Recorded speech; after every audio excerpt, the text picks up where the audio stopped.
Chairil Anwar, sang binatang jalang, lahir di Medan pada 26 Juli 1922, di tengah suasana kota yang sedang tumbuh dan berubah. Sejak kecil, ia sudah menunjukkan keunikan dan kecerdasan yang berbeda dari anak-anak lain di sekitarnya. Namanya abadi dalam sejarah sastra Indonesia, menjadi simbol kebebasan berekspresi dan keberanian menantang arus zaman. Ia tumbuh di tengah keluarga terpandang, namun perceraian orang tuanya membentuk karakter keras dan mandiri. Pengalaman pahit itu membuatnya lebih dewasa sebelum waktunya.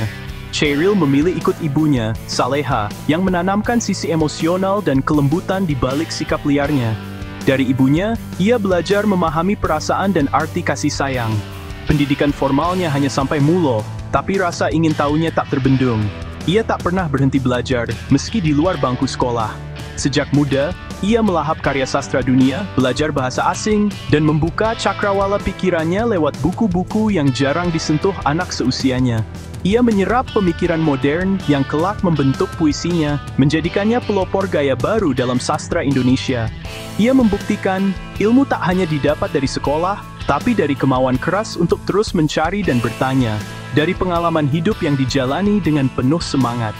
Inilah pelajaran pertama dari Chairil.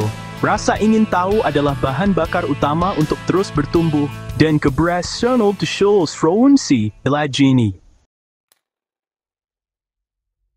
Di usia 19, Chairil hijrah ke Batavia, menandai awal kemandiriannya.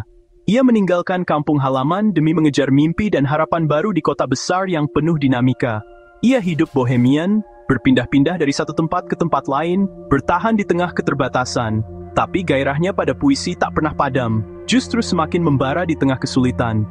Di Batavia, ia menemukan dunia sastra yang semarak dan mulai menulis dengan gaya baru, lugas, padat, dan penuh energi, berbeda dari para pendahulunya yang lebih klasik.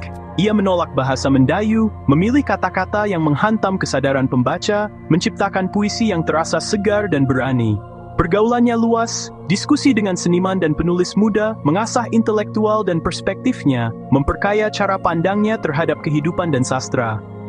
Meski hidup serba sulit, semangatnya berkarya tak pernah surut. Ia terus menulis, membaca, dan merenung di tengah keterbatasan. Bagi Chairil, puisi adalah napas, lahir dari pergulatan batin dan realitas keras, menjadi pelarian sekaligus perlawanan terhadap hidup. Ia membuktikan, seni sejati tumbuh dari perjuangan, bukan kemewahan. Dari Batavia, Chairil menemukan jati diri dan kekuatan kata yang abadi.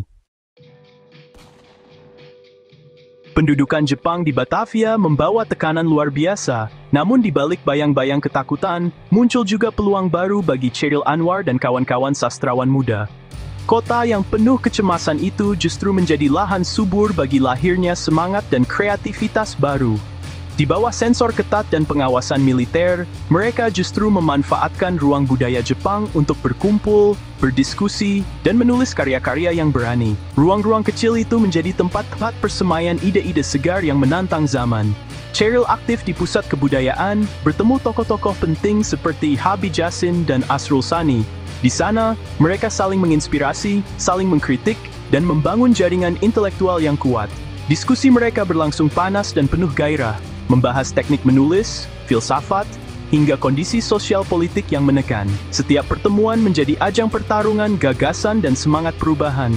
Chairil dengan gaya provokatif dan pemikiran yang tajam, mendorong lahirnya sastra Indonesia yang modern, berani, dan tidak takut menantang otoritas.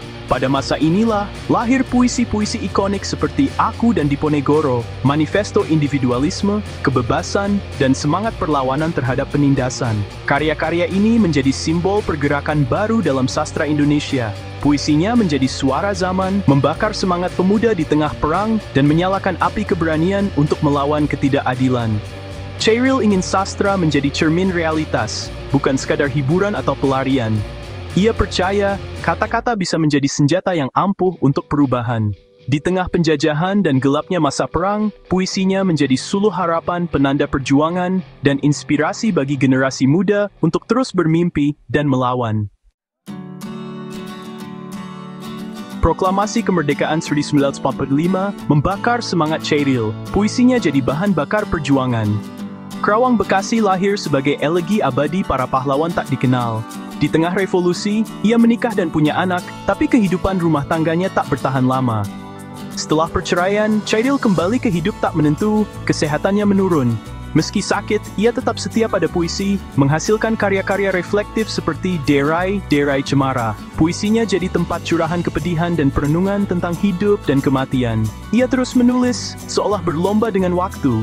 Dedikasinya membuktikan, Chairil adalah penyair sejati hingga akhir hayat. Chairil Anwar wafat di usia 26, tapi puisinya menolak mati. Ia ingin hidup 1000 tahun lagi, dan keinginannya terwujud. Namanya tetap bergema, karyanya jadi inspirasi lintas generasi. Chairil membebaskan puisi Indonesia dari konvensi lama, memperkenalkan gaya baru yang lugas dan penuh vitalitas. Ia mengajarkan keberanian untuk berbeda, mempertanyakan, dan hidup dengan gairah. Puisinya tetap relevan, dibaca, dinyanyikan, dan menginspirasi hingga kini. Kisah Chairil adalah pesan usia muda, bukan halangan untuk berkarya besar. Seperti Chairil, mari isi hidup singkat ini dengan karya bermakna, agar semangat kita pun abadi.